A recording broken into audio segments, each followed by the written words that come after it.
TruthSeekah and/or its affiliates are not responsible for any strange phenomena that may occur during or after listening to this podcast, which may include the following: heightened senses of awareness, psychic abilities, UFO sightings, alien contact, time loss, out-of-body experiences, ringing in the ears, ESP, lucid dreaming, increased synchronicities, astral projection, telepathy, stronger intuition, levitation, miraculous healings, and/or remote viewing. Please be advised to listen at your own discretion.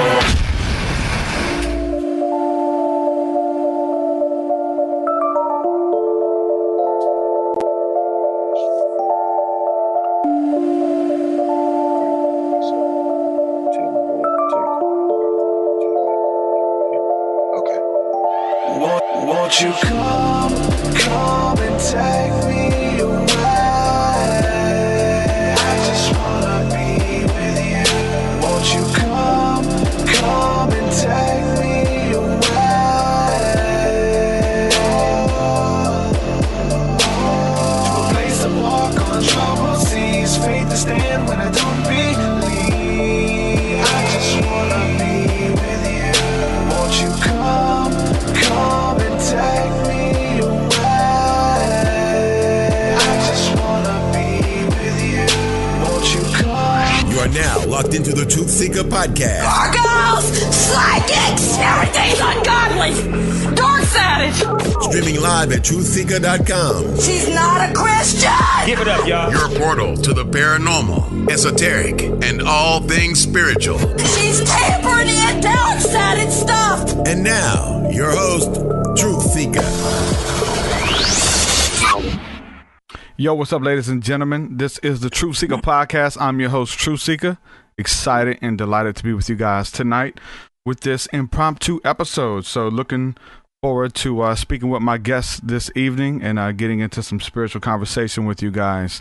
Can't go any further until I say thank you to everyone who makes this podcast possible, everybody who's been supporting my work, my music, the podcast, everything that I'm bringing to the table via Patreon. Thank you guys for the continued support. Give a quick shout out to some of the newest patrons here really quick. I want to give a shout out to Mintaka, Crystal Gon, Jill Trango, Zeely, and that's it for this last week. Thank you guys for coming aboard. Welcome to the team. If you would like to support, head on over to patreon.com/TruthSeekah. There you get access to my entire discography, which is like 10 plus albums. All the new music that I'm putting out, it's available on Patreon as soon as it's done. You also get access to the School of the Mystics, which is our Thursday night community session that we're doing here, doing courses together, getting into prayer, activation, things like that. So if you're looking for community, join us every Thursday night, 7 p.m. Central via the School of the Mystics. You get access to all that stuff by checking out my Patreon page. So yeah, without further ado, I'm going to bring on tonight's guest, Khujo Goodie from Goodie Mob, a legend. Brother, what's up, man? Welcome to the podcast. Oh, man, what's up, Truth Seekers? How y'all doing, man? It's a pleasure and an honor, man. A pleasure and an honor, man, to be talking about something real for a change. You know what I'm saying? That's what's up, man. There's a lot to get into, a lot to talk about. Hands down, I mean, you know what I'm saying? The music speaks for itself, standing the test of time. It's awesome, man. I'm bringing my daughter to school. You know what I'm saying? 12, 13 years old, listening to Goodie Mob in the morning. And she's telling me, hey, we need to listen to Goodie Mob in the morning. 12, 13-year-old, you know what I'm saying? Introducing that music to a new generation. And there's something different, man. I'll just say this just as quick spark, man, is the fact that creating something, bringing it to the table that has longevity. And you guys did that and are doing that. So kudos on that, man. Honor and privilege to talk to you guys. Man, appreciate that, man. Well, this year makes the 20th anniversary of Still Standing. So we're going to re-release that album this year and maybe put some new music on that record. So, I definitely got to give shouts out to the Goodie Mob for making a historic album like that, man. We were so innocent. But by the time that first album was done, Still Standing was kind of like self-explanatory. You feel what I'm saying? But for them to pick that particular album and not the Soul Food album, and not a World Party album, and not a One Monkey album, and not any other album. It speaks volumes, you know what I'm saying? Because I think that album was kind of like the year of rebellion, man. It's kind of like when we kind of realized what was going on, especially in the music industry, and dealing with the type of group that we were. We were a different group, especially coming out the South. Yeah. And speaking on things that we did speak on, you know, people were wondering, man, you know, what kind of rappers are these guys? So I'm just thankful to be a part of that Still Standing album, man. And that was a real hard album, man. Real hard album. Yeah. Stands the test of time. You know, yeah. you hear so much music on the radio these days, you know what I'm saying? And it's singles, people are getting their money, but and we could call names or whatever, but you can hear a single, you can hear Laffy Taffy, like, you know what I'm saying? There's not a lot of people riding around listening to you know what I'm saying, that song today, which, what was it, like 15 years ago, 10 years ago, whatever, that was like the number one song on, wow. You know what I'm saying, on the radio and all that kind of stuff. And even some of the newer stuff it's catchy, but it doesn't have the longevity, man. And you know what I'm saying, for the longevity, that speaks volumes. Right, man. It's, you know, it's an equation to longevity, man. And it's about loving what you're doing. Yeah. And doing it for a purpose. Because when we did them records, man, we weren't thinking about really making no money like that, man. We weren't thinking about none of that. We was thinking about putting down the best material that we could at that time and capture the things that were going on in our neighborhood and kind of like throw a little political twist on it, man, but still keeping it grassroots. You know what I'm saying? And not going beyond, you know what I'm saying, beyond the Call of Duty, just kind of staying in that pocket. So, man, like I said, man, it's an honor to be a part of a group like Goodie Mob, man. And it speaks volumes, man, because a lot of people come up to me, man, they like, man, y'all raised us, man. Yeah, definitely. That's mind blowing, you know what I mean? Because it's a lot of good music out here that people can grab hold to and you know what I'm saying, take something from that and live their life by it. But somebody come to us and say, man, y'all raised us, man, that's a lot right there, man. That's huge. It's a connection there, man. So what about when you have like the older generation who are supposed to pour into the younger, even with hip hop as well? They think that like some of the old heads or whatever, because there's this disdain there right now between the mumble rappers and the stuff we hear coming out now versus the old heads or whatever the case is. And some of them lash out, some of them are mad that hip hop is you know what I'm saying, evolving, but some people feel a sense of responsibility. Like, look, man, we're supposed to kind of, you know what I'm saying, give these young guys the game. Do you feel that responsibility as well? Well, yeah, I do, especially if a young artist asks for your advice. Okay. You know, especially if he asks for your advice, man, and it's, you know, it's up to you to give him a good person, you know what I mean? A person that wants to give the younger generation some wisdom and tell them, like, look, man, keep your publishing. Don't never sell your publishing. You know what I'm saying? Publishing gonna follow you from this first album, this first record to your last record.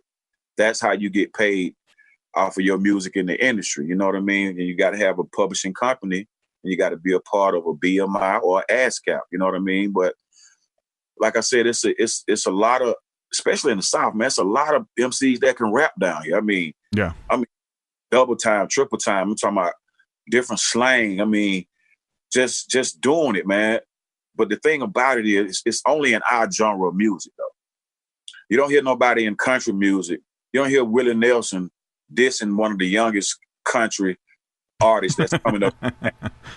You feel what I'm saying? Yeah. You know, I hadn't seen it. You know what I mean? Okay, well, I will say this. There is a little dissension there between the what they call hip hop. So they say like the old school country, like your you know what I'm saying, Merle Haggard's and all these guys, that old school backwoods country. Now there's doing what they call the hip hop, where they're they're mixing a lot of hip hop in with the country. So some of the old heads even is kind of bleeding into that as well there with the country. Yeah. So I'm saying, are they getting with the hip hop? Are they getting with that, the old country head? They don't have a choice. Okay. You know what I'm saying? Okay. Well, I can understand that, man. Especially now, if you changing If you changing country to something else, yeah, I can see where that would be an issue with the pioneers yeah, of that particular genre, because now you're turning it into something, you're meshing it with something now. yeah. You feel what I'm saying? Because that's how country is anyway. It's rap. Mm-hmm. It's rap over different type of instruments. You feel what I'm saying? And you got the majority of white boys doing the country. Yeah. You feel what I'm saying? Yeah, exactly. Who came up on Goodie Mob. You know it's okay though, but it took me a minute to understand that genre of music, man. I mean, I can remember sitting at home seeing Conway Twitty commercials coming on TV, that his album is out. You feel what I'm saying? Where you're able to see, I was exposed to that in Atlanta. Yeah. So I just like I say, our genre of music, man, it's got some type of tainting, corrupt ruin going on with it, man, because it's not going anywhere. You know, it's people are being able to do shows and be on Instagram with stack phones. You know what I mean? I mean, got millions of followers. You know what I'm saying? So a young cat might think I'm hating on him. You feel what I'm saying? But experience always, I think, overcomes youth. Because you still got people out here that's touring, hadn't put an album out in years. Frankie Beverly Mays, he's still touring, hadn't dropped a new album.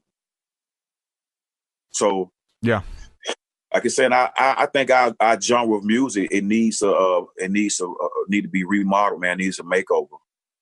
It needs a makeover because the content that we're choosing to put in our music right now, and it's being spearheaded by the youth. You feel what I'm saying? So the youth, their senses hadn't been exercised enough to be like, man, to make a difference between I'm making money or I'm making money to spread bullshit to my people. Yeah. Let me ask you this, though. So, you know what I'm saying? I'm from New Orleans, right? I grew up on old school Master P, all that stuff. Like, that's who raised me, essentially, right? That music was a little bit different from what you guys were doing as far as putting content in the music as well, as far as, like, you know what I'm saying, the teaching people how to sell dope, teaching people how to gangbang, bragging about killing people, all this stuff versus what you guys were bringing to the table. Was there any type of disdain there between those two sides? No, it wasn't, man. We had respect. We had respect for everybody that was in especially the 90s, up in the 90s era that came out at that time. Like, man, we went to record stores, man. You couldn't help but to see a Master P display right in front of you. You couldn't get around it. You feel what I'm saying? But he had that wisdom like Jay Prince had.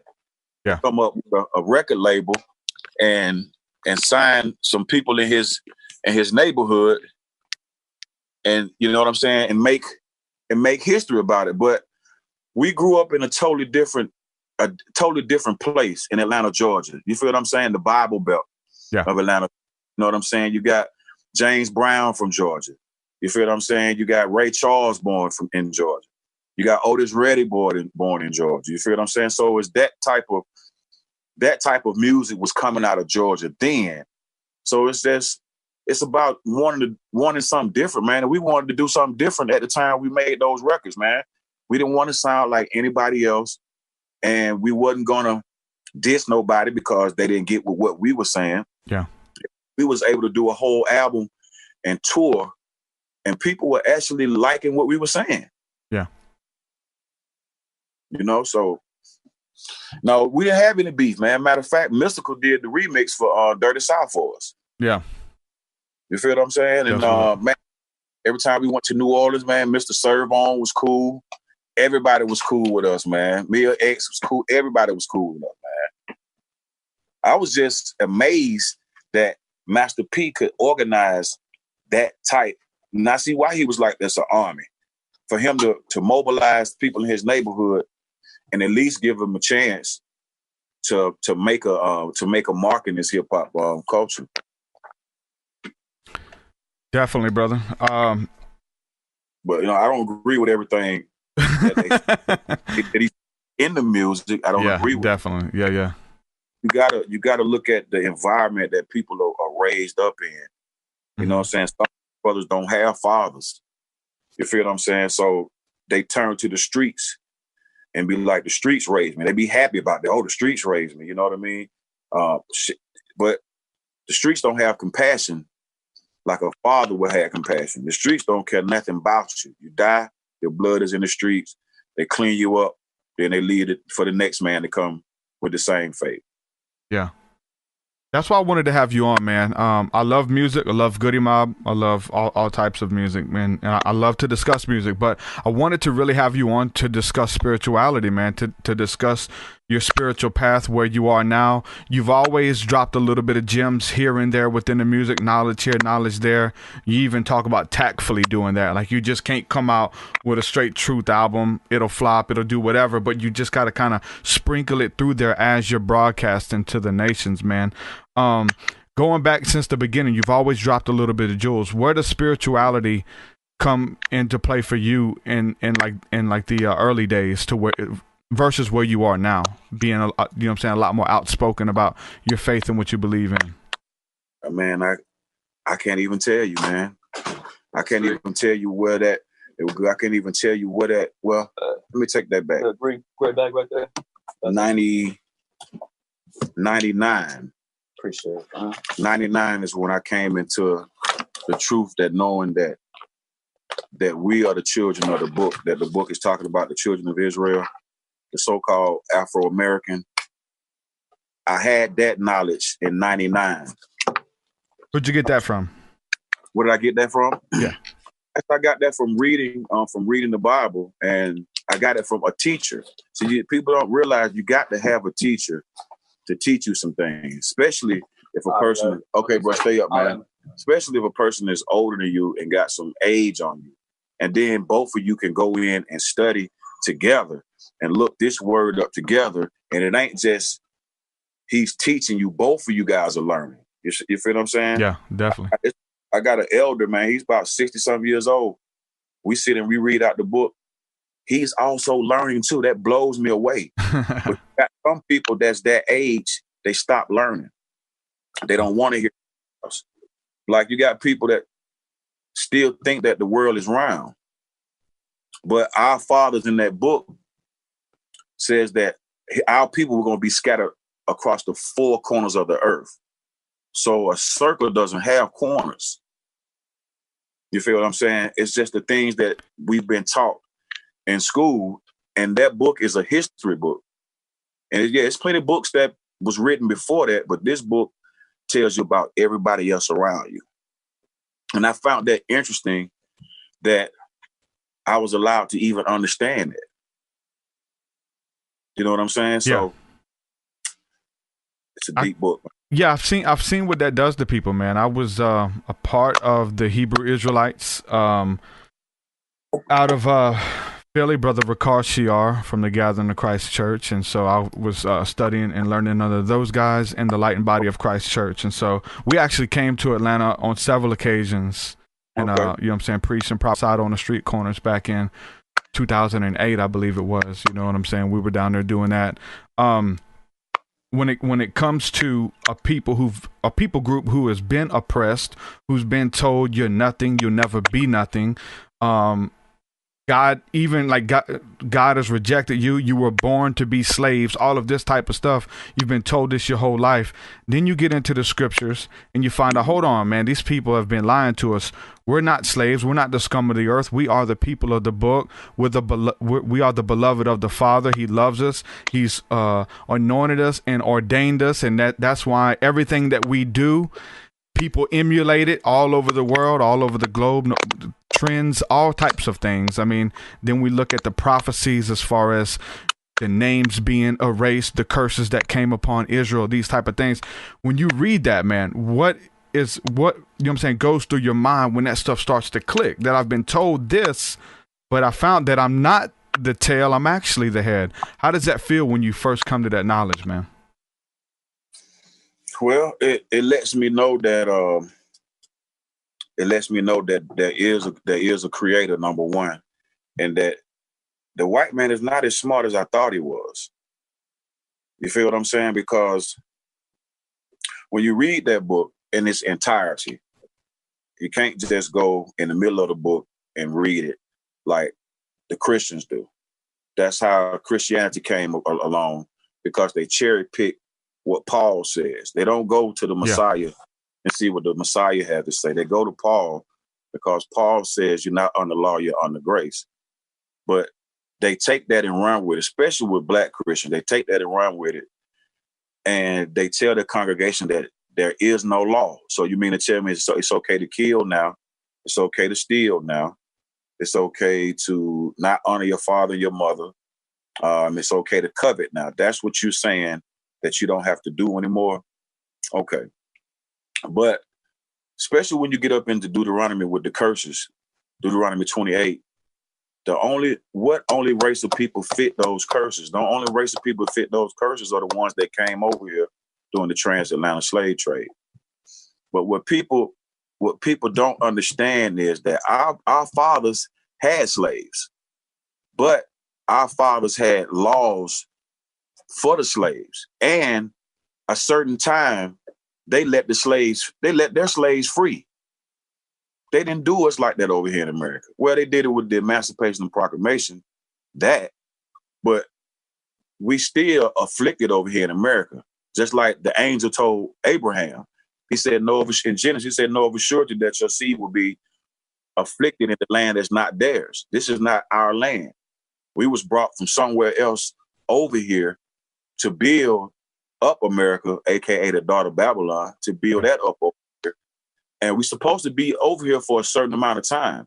And that's 400 years. Have you ever heard about the HR 1242?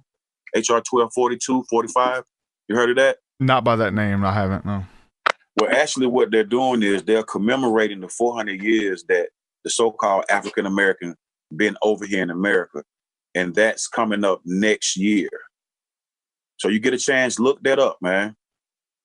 HR 12, I think it's HR 1242 or HR 1245. Look that up for me, deal. Yes, sir. HR 1242. HR 1242, yeah. And that's commemorating, now this is white folk commemorating 400 years of our people being afflicted over here in America. But they don't read that in the Christian churches. Why?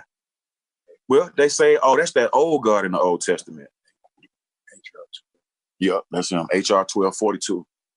But they tell you not to read that part of the book because you might find out that you are the children of Israel. So I find that amazing because I can read that to somebody in black and white and they don't see it. Yeah. So the Most High is dealing with a remnant. Only a remnant going to return back to the land. We're 6,000 miles away from our land. And that's Jerusalem, Israel. I got a website to check out too. It's called TheNCCI.org.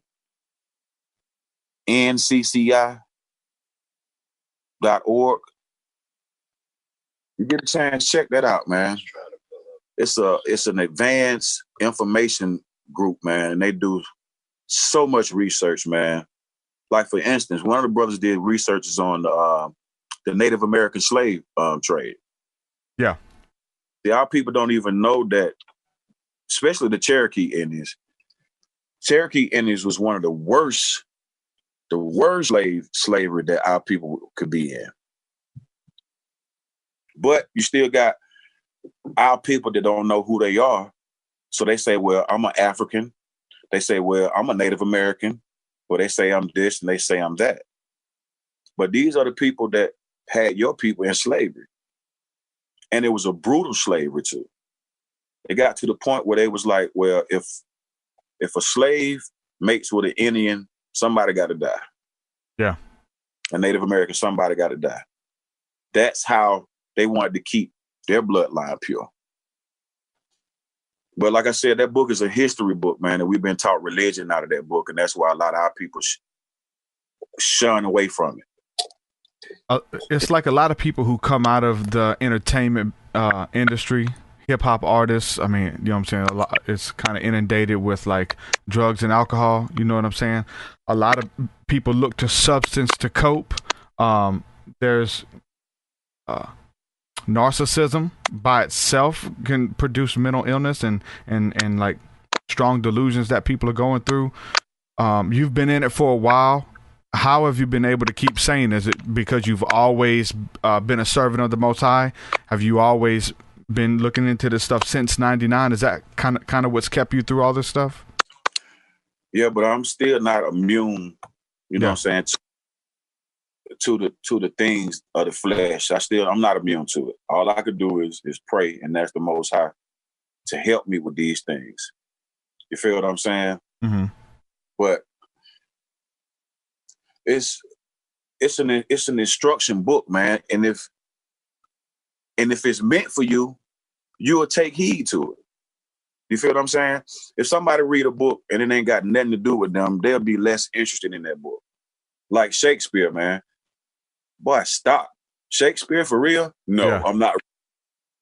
What you say, Hamlet? Why would I be reading Hamlet? That has nothing to do with me, right? So for a long time, people told us that everybody in the Bible was white. That's one of the lies they told us, everybody in the Bible was white. That's not true. Then they tell us that, well, Abraham brought all the 3 religions in the earth. That's not true either. Abraham didn't have a religion. Abraham was considered a friend of the Most High. So that's what I'm saying. But this is how it's supposed to. How do you keep a people in slavery unless you erase their history? You feel what I'm saying? So with the name changing in the scriptures, taking out the name of the Creator, so now you got people calling him all different type names. Then you got people saying, well, it doesn't matter. I mean, you could just call him anything. Well, if that's the case, well, why did, when Moses asked him, what should I tell the children of Israel, who sent me? He said, well, tell them I am that I am sent you. And in the Tetragrammaton, that's YHWH, which means Yahweh.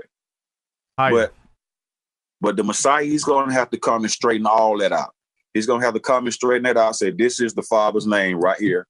This is my name right here. It gets really weird, too. Like, I was a part of some camps of the Israelites, and, like, they wouldn't call him God. They think, like, you call on Jesus, you're invoking demons. Like, they took it that far and said that can't cast demons out by that name. I know we've seen this stuff going on in churches, casting out of demons, people getting set free from drug addictions and things like that, right? And you know what I'm saying? They're using the name of Jesus, they're using God, those type of things, because they don't know any better, right? But when we're calling upon the Spirit of the Lord or whatever, we're calling upon the Spirit, which is, you know what I'm saying, the Spirit of truth. And I've seen people, man, they're like, they get really weird when it comes to that, and it creates a confusion at times where they don't even know what name to call upon. You know what I'm saying? Mm-hmm. Is it Ahaya? Is it Yahweh? Is it Jesus? Is it Yeshua? Is it Yehoshua, Yahshua, or Yeshua? Like, I've seen people, it just, you know what I'm saying? But when you digging for it, though, you kind of got to go through them stages, though. The guy that taught me came to Atlanta in the 70s. This is when I learned, not in the 70s, but in 99, this is when I learned the name Yahweh and the name Yahshua. These other names didn't even exist. Matter of fact, the internet wasn't even like that. I don't even think the internet was even strong like that. It's not until this internet came out to where now they throwing the names out like that and making it even more confusing. You feel what I'm saying? I got a encyclopedia Bible dictionary, and I looked up that word Yahweh, and that's the name that the Hebrews call on. Yahweh, God of the Hebrews. So I heard a lot of people use Yeshua, but Yeshua doesn't mean God's salvation. Especially when you're using the word Jesus. Now, it's in the law. In Exodus, it says you shouldn't call on, you shouldn't even use God's name come out of your mouth. But you can't tell our people that because it's in the book. It's right there. And we're not going to even go a step further to even research what we even getting into. You feel what I'm saying? Yeah. So if the Ten Commandments say keep the Sabbath day holy, well, what is the Sabbath day? Well, the Sabbath day is the seventh day of the week. Okay, well, what is the first day of the week? Sunday. Okay, so what's the deal with that? That's because the Roman Catholic Church changed that. The popes changed that. So they've been constantly changing the everlasting covenant. They've been constantly changing everything. But you can't fool the elect. You can't fool them. You're not going to tell them that the Sabbath day is the first day of the week. You're not going to tell them that. And you're not going to tell them that the only begotten son's name is a white boy's name. Especially when you get in the book of Matthew. The book of Matthew was written in Hebrew. So it was written in, that book was translated to Greek, Hebrew, and Latin. English wasn't even around. So how could a letter J even be in the mix of that if this book was written in Hebrew? So it's things like that as far as researching those things, because the book says study to show yourself approved. So we can't believe everything that these Gentiles tell us. We can't believe that it's 7, 9 planets out there. Okay, but in the beginning it says it only mentions Earth. So what's up with the rest of these planets? Why didn't the angel tell Moses that it was more than one planet or planets out there? Since the angel told him everything else from Genesis to Deuteronomy, I would think that the angel would have told him, oh yeah, it's 9 planets out there. It gets deep, man. It gets deep when you're looking at the covenants, man.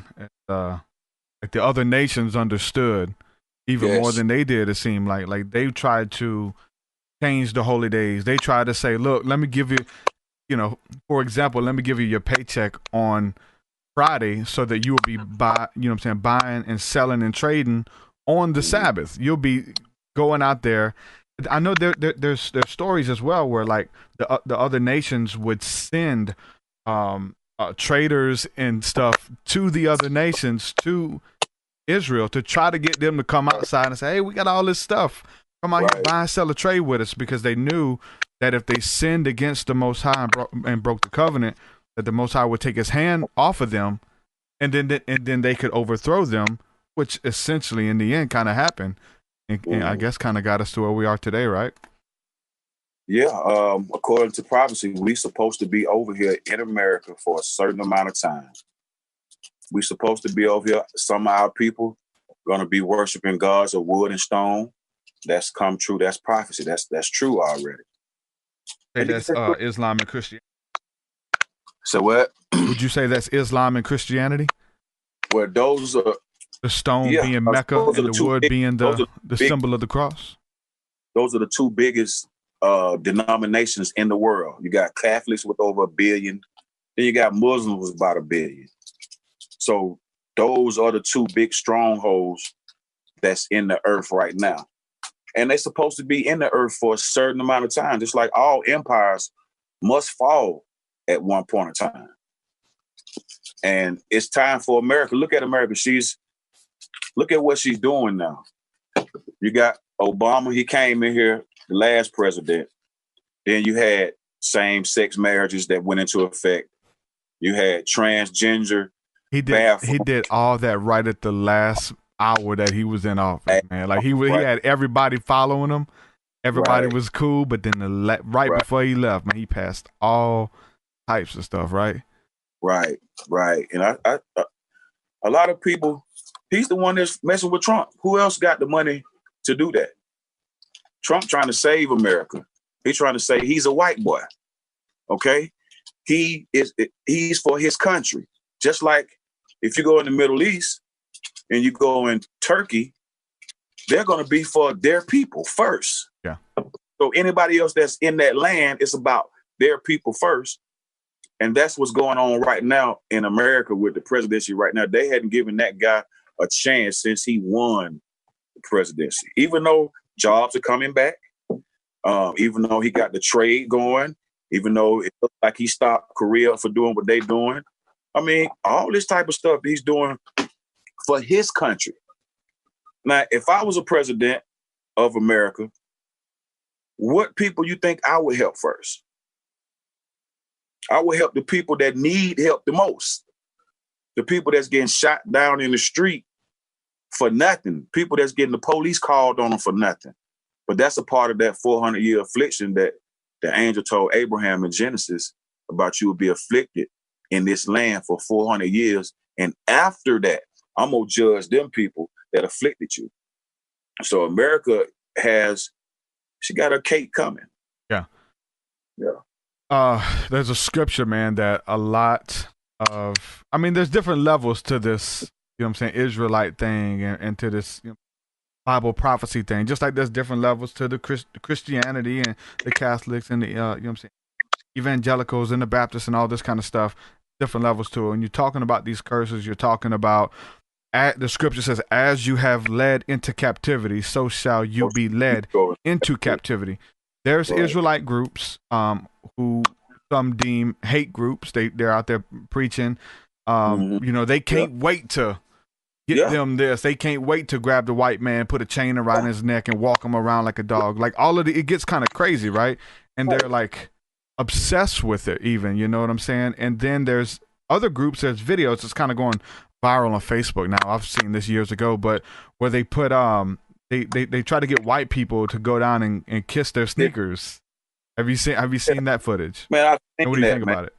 You know what I think about that? And I was listening to one of my talking to one of my elders. He's like, man, they might be funded. Somebody might be funding them for them to be able to go out there in the streets like that and cuss people out, call women hoes and bitches. You never seen the Messiah do that. Messiah told his disciples, if they don't want to hear what you got to say, man, just wipe the dust off your feet and get on about your business. You feel what I'm saying? So, yeah, I think that those brothers might be funded, man. Somebody might be funding them to do that because people don't know or they don't read that the Gentiles don't have a place in the kingdom too. If it wasn't for Cornelius, the keys to the Gentiles wouldn't even be open for them. They wouldn't even have the keys. You feel what I'm saying? So Acts chapter 10. You can't be mad. You can't be mad at what Yah made these Gentiles do. Because you got some that's good. They some good. I mean, they'll run into a burning house for you, man. You might be on the side of the road. They might help you before your own folk help. Have you seen that Lil Wayne interview when everything was going on about these hate black people, police are trying to kill black people, all this stuff, and they interviewed Wayne? Did you see that when he was like, have you seen that footage when he's talking about this? Whenever he shot himself when he was a kid. He shot himself. Yeah, he shot himself when he was a kid. Shot himself in the chest. Wow. He was in a dope house, and the police came in. They heard the gunshots. Police came in. They all jumped over Lil Wayne when he was a little kid. They jumped over him, went straight for the drugs, arresting people, trying to find the drugs. He said all the black dudes jumped over him, and it was an old white man that picked him up and said, "Hey, y'all ain't gonna do nothing about this little kid here bleeding." And he said the guy picked him up and took him to the hospital, sat with him in the hospital. He was with him the whole time. Said his name was Uncle Bob. He said, "You're talking about all this white cops hate blacks and all this kind of stuff." He said, "I don't know nothing about that." He said, I know a good ass white dude named Uncle Bob. I know that. You know what I'm saying?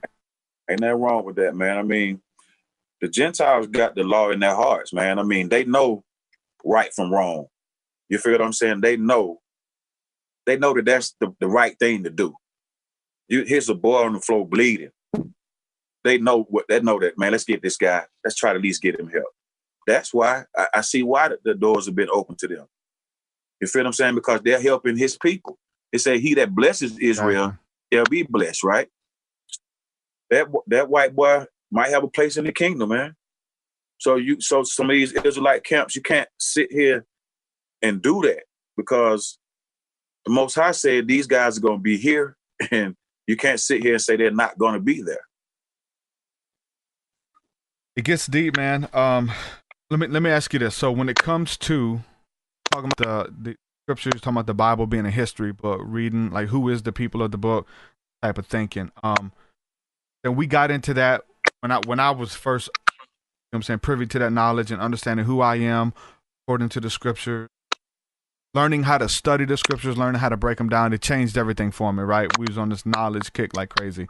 Eventually, that's what everything, you know what I'm saying, began to be about, was the knowledge and breaking scriptures down and referencing things back. And I noticed that a lot of the Israelite camps weren't spiritual dudes. It was all just head knowledge. Let me break these scriptures down. This is the truth. Blah, blah, blah. When it comes to prayer, when it comes to fasting, when it comes to miracles and walking in power and anointing and things like that, they, you know, a lot of those camps scoffed at that stuff. They would make fun of you for trying to, you know what I'm saying, sit in silence and get alone with the Most High, pray and contemplate. They laughed at that kind of stuff. Where does like the spirituality aspect come in for you? Do you meditate? Do you have a spiritual practice that you found in the scriptures as well? Man, when I can, like I said, I attend holy convocations. You know what I mean? I try to make a Shabbat. I try to make a new moon. I try to make some of the holy feast days in Leviticus.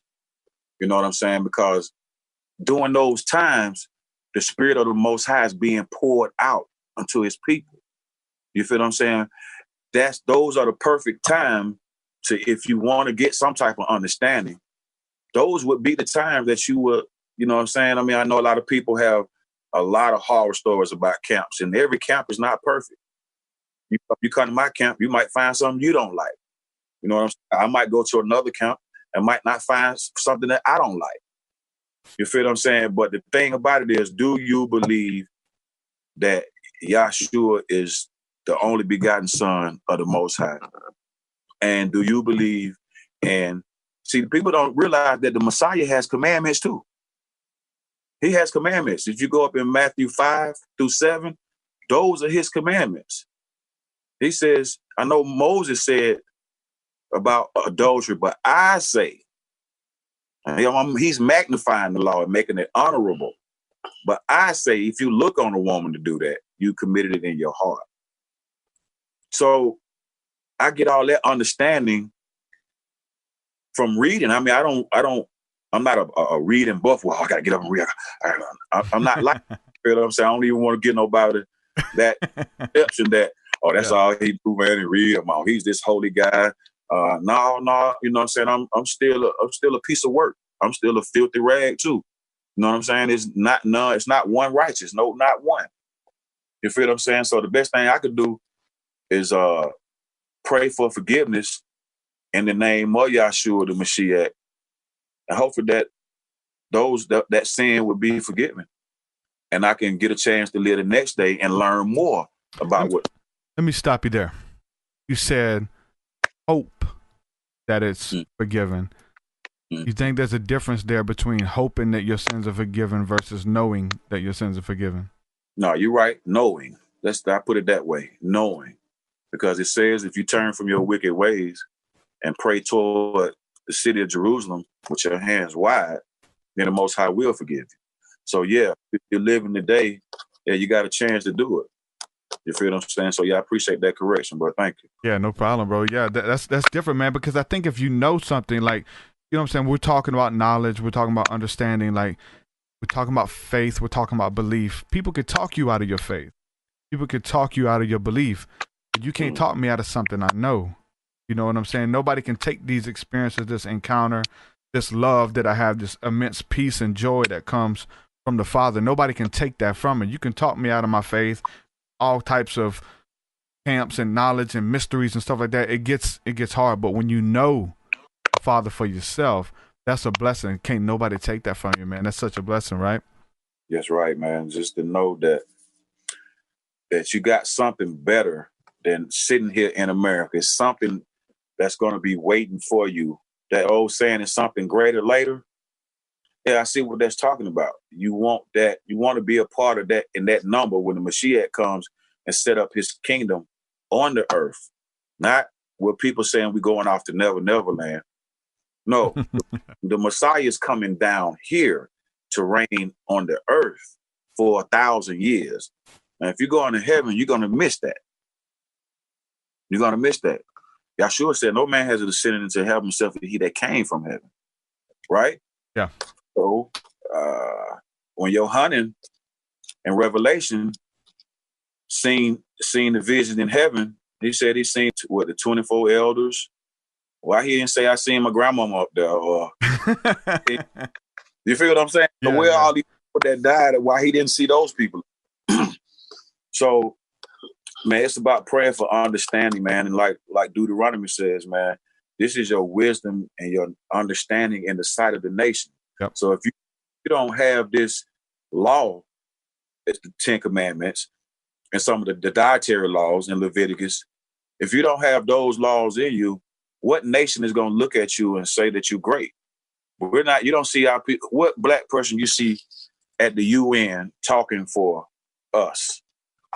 Nobody. The only person did that was Malcolm X. He was the only person that went to the UN and was like, "Look, y'all treating these black people in America, man, like dogs." He was the only one that went to the UN to do that. Nobody else is standing up for our people in this earth right now. So it's an affliction right now. It's about surviving the affliction right now. It's about that because people think that death, that's it. No, it's not. It's not. You actually sleep until judgment. You're not going to get judged before everybody else. No, everybody's going to get judged at the same time. So you just sleep until it's time for that judgment. So death is not the end. One of the things, man, we like to talk about spiritual encounters, spiritual experiences, whether it be with the angelic realm, whether it be with in the dark forces even, man. Have you ever had any encounters where something crossed over, whether it was, I'm saying, growing up in the South, in the Bible Belt, man, all kind of stuff goes on down here. You see shadows, you see ghosts, anything like that, UFOs, like anything of the extrasensory perception. I had never seen a UFO. I had never seen an angel, even though when they appeared to men in the Bible, to people in the Bible, holy men in the Bible, they appeared as men and they didn't have wings. You feel me? So, no, I had never seen anything like that, man, because like I said, some of that stuff is mysticism and spiritualism. Some of those things that those nations were practicing in the land before we got in there. So you had these different type of nations that were in the land. They were practicing voodoo. Yeah. They were practicing magic. They were sacrificing kids to Molech. They was doing all those type of things. And the Most High was saying, I don't want you to learn that type of stuff from them. They still doing it to this day in different countries. So I'm finding out that those Hittites, Hivites, Jebusites, all those Vites, those are what you would call Africans today. Ham. Right, this in Santeria. All that kind of all that kind of stuff, man. Yeah. Causing the children to pass through the fire, what the scripture says, right? That's what it say, right? And man, you do that when you go to a church that's not teaching you the name of your creator and you getting baptized in a name that you don't even know about. That's like going through the fire also. So Molech, he was nothing but another name for Satan at the end of the day. All throughout that book, Satan changed his name from Molech to Ashtaroth to all those other gods. But the Most High name stays the same throughout the whole book, doesn't it? Even if they got Lord and God in there, it stays the same throughout the whole book. But you got the adversary of the devil, who is an angel. It's calling itself Molech, Ashtaroth, Baal Peor, all those other gods that the nations worship, and our people were in the land with them and started taking on worshiping their gods until the Most High had to put that whip on them and make them realize, look, man, how can you do that? I'm the one that brought you out of Egypt, not these fake gods that you sending your children through the fire. I brought you out of Egypt. I remember in that covenant, man. When it comes to music, brother, can we expect anything coming? Well, soon? I just dropped the single. It's called Y'all Fights, man. Okay. You get a chance, check that out, man. It's produced by Cassius Clay out of Augusta, Georgia. Yeah. And it says, Yah fights my battle. I can't trust 911. When I pray in Yahshua's name, my enemies scatter and run. Right? So you got all through that book, when the children of Israel cried out to the Most High, he fought the battles for them. You feel what I'm saying? But you got in these other religions, like Islam, you got to kill for Allah. You feel me? You got to, right. What's I mean, what Allah? Yeah. You have to a flesh man to kill for a spirit. So Yah fights my battles, man. It's got a lot of information in that song, man. I'm giving Bible references in there, man, especially about our people, man, being how it's a law in Deuteronomy 23:17. It's a law telling our people that you're not supposed to be whores. You're not supposed to be sodomites. But you got our people want to out-sodomite the sodomites. You feel what I'm saying? So it's a lot of stuff going on, man. And when people talk like this, they say that, you know what I'm saying, you're a hate group and you this and you that. Yeah, you might say that, but the truth is the truth, man. The truth is the truth. You brought the Most High's people over here in America and you treat them like dog meat. You treat them worse than dogs. They build up America for you. You treat them worse than dogs. But the Most High know what he was doing. He put us in a stronghold. He put us over here. You got 3 tribes in America. You got Judah, Benjamin, and Levi. You got his princes, you got his priests, and you got his mighty men over here. His warriors. So have you noticed nobody has really attacked America? Nobody has really dropped bombs over here in America like that. I mean, like having war over on this soil. Yeah. But it's got to be something special about the people that you got in America that's allowing that to happen. You heard of Dr. Malachi Z. York? Was a lot of stuff out of Atlanta. They had a compound called Tamaray, north of Atlanta. I heard that name before. I think didn't used to make some paperback books back in the day. Yeah. I seen that, man. I was trying to get into that, man, and I'm just thankful I came into the truth. Yeah. The guy was talking about a lot of wild stuff, man. Well, trying to say that he was Melchizedek reincarnated. Oh, man, come on. Whoa. That's big. That's big. And then plus he's talking about a planet outside of Earth called Nibiru. Nibiru is a big one. It's kind of like, just a little thing when something starts catching fire, like everybody jumps on it. And it happens like that in the churches now. The churches are talking about the Illuminati and all of this stuff too. When we were going in the churches years ago talking about Illuminati, they try to run us up out of there. Now, your everyday Sunday sermon could be about the Illuminati and the New World Order. Now it's like common knowledge or whatever. Like they kind of jump on something once it kind of becomes a hot topic. 2012, Nibiru, all that kind of stuff. Remember that? So they don't read the law and the prophets. They don't read the Gospels. All they read is Paul. So they're going to have something else to excite the congregation. You know what I'm saying? That's why you have people in there catching the Holy Ghost, but not one person in that book catches the Holy Ghost like Black Christians catch the Holy Ghost. When Christ got baptized and the Holy Spirit aboded on him, it didn't say he ran around shouting, you know what I'm saying, doing what we do, what people do in the Black Christian church. That's not what he did. All thing he did was came up out the water. That's it. He wasn't shouting. He wasn't running around he wasn't running around the water where it wasn't none of that. So all Black Christians know is what the white Christians taught them. That's all they know. That's it. Let me ask you about this. What do you think about the allegory of the book? Like if the Old Testament was meant to be allegory for us to understand, like we're reading about ourselves, I know you when we're talking about it being a history book, we're reading about it like the historical King David setting up these kingdoms and Job and all these people. But what about this? Because we know that there's power in these stories. Like if we read them and we understand that, you know, we got idols and idolatry that tries to come in our heart. We got giants that we got to face on a daily basis sometimes. All of these things. So I think as we're reading a lot of those books, man, I can't help but think that we're reading about ourselves as well, man. Do you feel like that when you're reading, like, you know what I'm saying, the spiritual aspect of the scriptures? Man, yeah. Once, like I said, once I had a teacher that taught me, this is how you read this book. I got a King James Schofield study Bible. So this Bible gives me dates.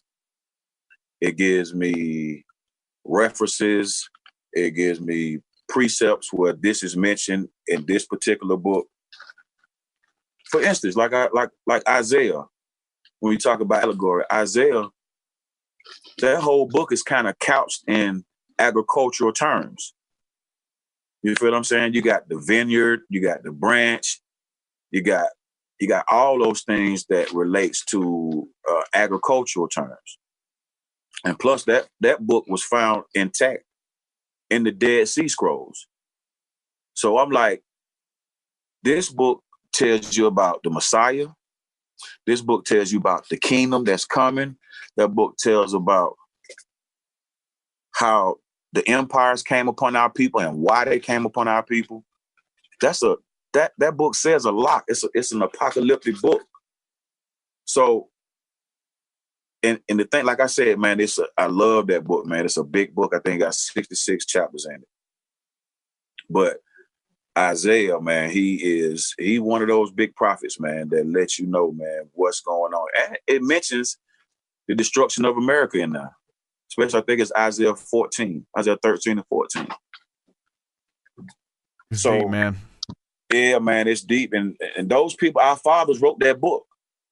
And those words are over 2,000 years old. So you're going to need a reference on the side. I got a Strong's Exhaustive Concordance. Yeah.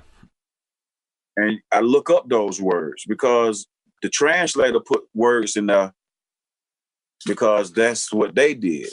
But when you look deep into it, you see a lot of things, man. It reveals a lot of things. But the spirit of truth have to take you through that. If you're not searching for the truth, you're not going to care about what that book is talking about. All you're going to say, white man wrote that book.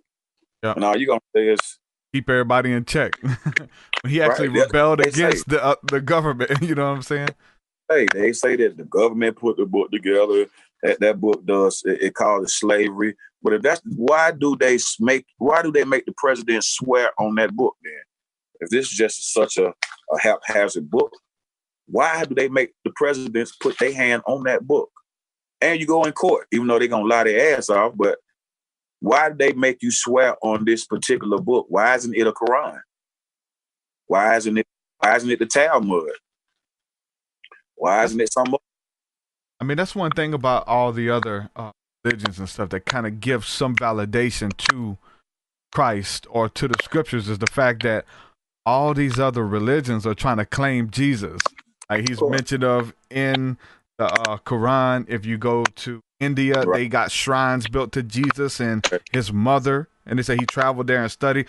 All these other, you know what I'm saying, nations have these different records that this guy existed and even traveled here at some point. You know what I'm saying? That's kind of reassuring too, right? Well, man, it's a great story, and the nations want to be a part of that story. You got the Christians saying that God cast his people away and chose them now. Yeah. How is that possible? Apparently you hadn't read the covenants. So you got people saying, well, are you in covenant with God? Are you in covenant with God? Do you even know what a covenant is? Do you even know who the covenants were made out to? At Mount Sinai, there wasn't nobody out there but the children of Israel. There were no Gentiles out there. There were no Hamites out there. It was the children of Israel. So let me ask you this question. When the 10 Commandments were given to the children of Israel at Mount Sinai, where were white people at? What were they doing? If we receiving instructions from heaven saying thou shalt not kill, stuff like that, saying honor your father and your mother, saying don't take the name of the Most High in vain, we getting instructions like that from heaven. Where are you guys at? Where are you guys at? So we are responsible, especially the ones that know, for teaching the nations, man, about what's going on. With that being said, bro, if we can end out with this. If there is a young hip-hop artist watching this, somebody just starting out, you know what I'm saying, they have a skill, they have a talent, what would you say to them to encourage them or to stay on the right path? And better yet, what would you say to a young Khujo if you could speak to yourself at 13, 14 years old? Wow. I would say, man, research the people that put music out in Georgia before you. Because at the time, I didn't know Ray Charles was out of Georgia. I didn't know James Brown was out of Georgia. I just liked the music. You know what I'm saying? So I would definitely do some research on this music industry and figure out, how do I get paid in this music business? How do I get paid, man? So definitely research this industry, man, and look at the pros and cons of it. Khujo, I appreciate you coming on, talking with me, man. Let people know where they can check out latest stuff that you're putting out. I know you go on Instagram live and all that kind of stuff. Let people know where they can follow you on social media as well. Keep up with you. So right now, man, I got music at khujogoodie.bandcamp.com. That's the best way to get the music from me, because I noticed that, man, iTunes, man, they be robbing you, bro. They rob you, man. They rob you, man. You get more of your money. Well, I get more of my money from Bandcamp, khujogoodie.bandcamp.com. But it's definitely being streamed on all platforms. So I've been dropping some jewels, man, since December 2017. So y'all check me out, man. I'm on YouTube.com/Khujo Goodie. And you always can check the Goodie Mob out at Goodie Mob at Instagram. Brother, I appreciate you, man. Thank you for everything that you've brought to the table, everything that you're doing, and pushing righteousness out there, man. I appreciate you coming and hanging out with me, bro. I'll let me, man, anytime, man. Shalom, shalom, peace. Shalom.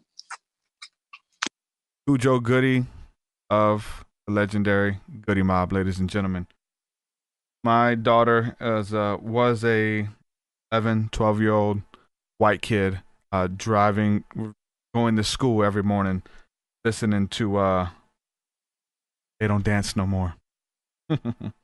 Get rich to this. You know what I'm saying? So it's awesome that I'm able to kind of introduce her to that music. I introduce her to a lot of my music, but she doesn't like all of it. But she definitely likes the Goodie Mob. So, man, shout out, man.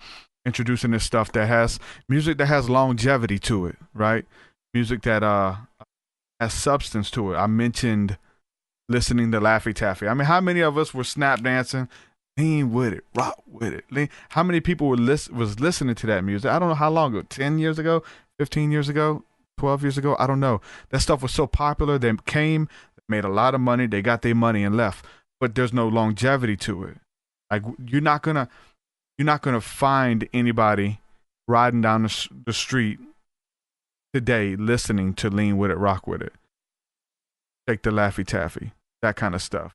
You're not gonna find nobody. That's old, it's laughable, you know.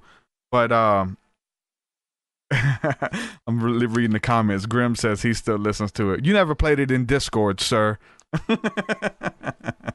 Anyway, so we can come a little bit closer, man. Even like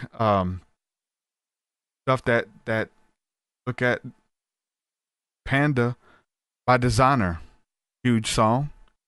You still hear some people listening to it, but a lot of that stuff is here today, gone tomorrow. Let's look at the legendary stuff. The majority of the stuff that came out of Atlanta, man. The majority of the stuff from Goodie Mob and Outkast, right? For me, it's Bone Thugs and Harmony. You know what I'm saying? Like that stuff that has longevity, that you can listen to it. It's gonna continue to survive. It's classic music. and there's that it stands the test of time. I believe it does.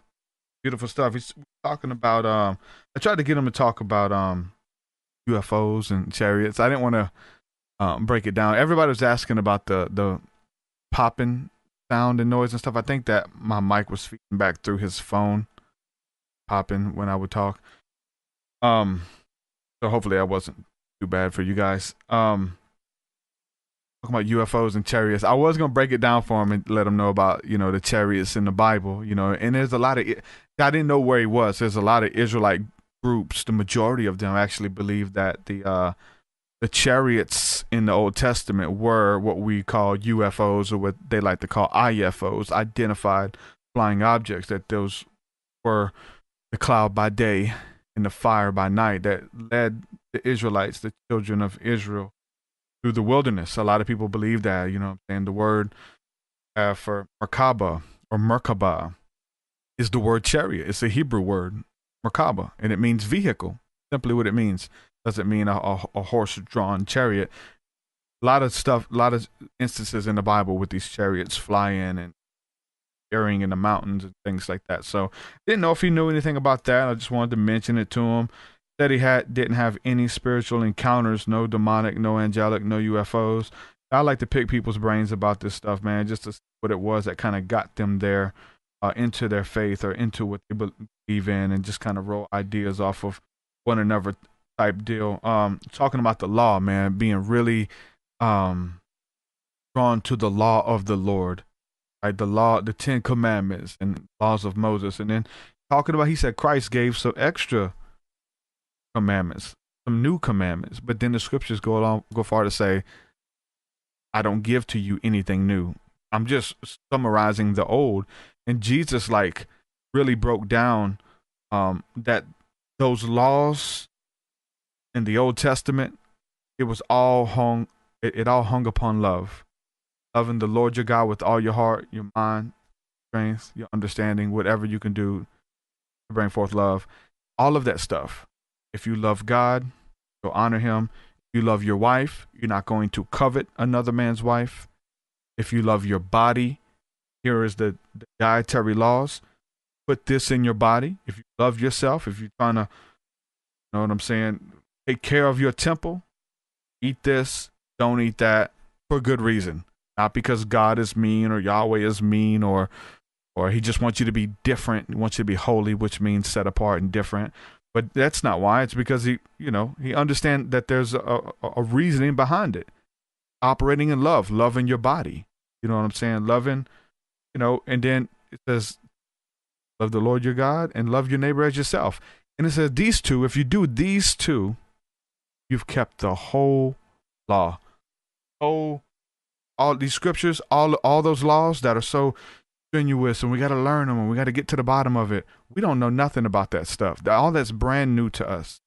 And so he says that I'll write the law upon your heart, and understanding that when you steal, look, I got to trick these people, sneaky. Your conscience bears witness with the law. The law is written upon your heart. You can look at nature and see the law of God, right? That there's a creator. So that's the beautiful thing with it, man. So the law is beautiful, but it's about love, man. And if you're walking in love, you're keeping that law.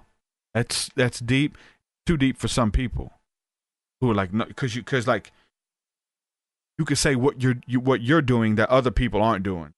And the majority of Messianic people, the majority of Jewish people, all they're doing is not eating pork, not eating shellfish, and they don't go to church on Sunday. They just go on Saturday. But in their mind, it could produce a sense of self-righteousness. You'll see that in a lot of those people, man. And I'm speaking from experience. I've been there. I'm only speaking from experience. But yeah, the law is love, man. If you love your body, if you love your neighbor, you're not going to steal from your neighbor. You love your neighbor, you're not going to go in their tool shed or go up in their house when they're gone and steal stuff. So you're going to be walking in love, keeping all the commandments naturally. So, man, talking about creating, been fascinated about us, even as artists. I got to talk to a legendary artist, about creating music, creating anything, man. I think that I've been saying this a lot lately if you listen to my show, but I think that's the highest form of worship. It's for us as being created in the image and likeness of that creator, that when we create stuff that didn't exist, something that didn't exist, when we create it, we breathe life into it, just like he did. Breathe life into this object, this idea, this music, this painting, this event, whatever it is, man. Inventing something, creating it, breathing life into it, something that didn't exist until you put your finger upon it. That's beautiful. I think it's the highest form of worship, man, when we can create something and look at it and be happy with it, especially if it's something beautiful, something that changes people's lives, something that encourages people. You know what I'm saying? Like, I think there's no law against that, man. And I don't care what it is, just creating stuff, especially stuff that's beautiful. So, yeah, man. Really enjoyed this episode. Kind of an impromptu show, and got to talk to a legend, man. And tomorrow's the first day of school. I'm bringing my daughter to school in the morning. Definitely going to be listening to Goodie Mob. Definitely going to be listening. And it's crazy, man, the things that God will do, man, to bless you beyond your wildest dreams. When I don't know how old I was when I listened to that. Man, how old was I when that came out? I was a little kid. Like, I was probably 11, 12 years old listening to that stuff. Now I'm interviewing these people. Like, I'm having face-to-face conversation. It's kind of surreal. A little hard. I get choked up. It's kind of weird, right? I got to talk to Busy Bone from Bone Thugs and Harmony, my greatest rapper in my book of all time, one of them anyway. Right? There's a handful of them, but he's one of them. I got to talk to him, did a podcast with him. Like, the things that eye has not seen, and ear has not heard, the beautiful things that God has in store for those who love him. Like, your dreams, your visions, man. If your dream doesn't scare you, it's not big enough. And that if you're faithful with it, if you don't give up, have to be consistent, see it to the end, continue to do it when other people look down upon you, when people laugh at you, scoff at you. You know what I'm saying? Fight the good fight. Keep it up, man. You can build something. You can create something. Whatever you can think, whatever you can dream, whatever you can fathom, you can create it. Blow life into it. Boom. Watch the people marvel. Especially if it's something beautiful. Something that could change people's lives, man. Encourage someone. Encourage someone who's having a bad day. Whatever the case is. Strategically. Be consistent. Do it. Bring it to the table. I believe in you. God believes in you. There's love for you. Man, love it. Got another show lined up tomorrow. We're going to go live tomorrow. Going to be interviewing another guest. And I want to say a quick shout out, quick thank you to everybody who is supporting my work via Patreon, because I couldn't do this without you. This is a community endeavor. Like, you guys are the enablers. Couldn't do it without you. I blame you guys, for supporting me, man. This madness, whatever this is. Thank you. Shout out. Head over to patreon.com/TruthSeekah. There you can sign up for any level of giving to support my work. You get access to my entire discography. 200 songs. 200 songs. 10 plus albums. And I'm still creating more. Every time there's a new song released, uploaded to Patreon. There's new music there that nobody's heard on Patreon. There's going to be new music probably this week, hopefully. Check that out. You also get access to our Thursday night School of the Mystic session. That's our community gathering. If you're looking for community, if you're looking to build with like-minded people, if you like some of the things that the guests are talking about, if you like what we bring to the table here, looking for community, we're going to be doing that. Somebody, Kayla, is asking what time tomorrow. Kayla, I've seen your messages about wanting to catch live and everything. We go live Tuesdays and Thursdays at 10 a.m. Central. Tuesdays and Thursdays at 10 a.m. Central. And then whenever throughout the week, I'll go live with some impromptu stuff.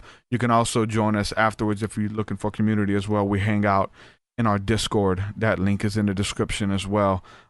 We have a Discord community of people who join together every morning. They pray, lift each other up, encourage one another, go on vacations together, all kinds of stuff. This is our community. Click that Discord link in the description if you're looking for that. With that, I'm going to say peace and shalom, and I will see you guys tomorrow. Thanks again for the support. Love you guys. Peace, peace. Your way so much higher than mine, so much higher than mine, so much deeper than mine, so much deeper than mine. Well, that does it for this episode, folks. To hear more episodes of the TruthSeekah podcast, head over to TruthSeekah.com. And if you're wanting to support the show and get rewards, go to our Patreon page at patreon.com/TruthSeekah.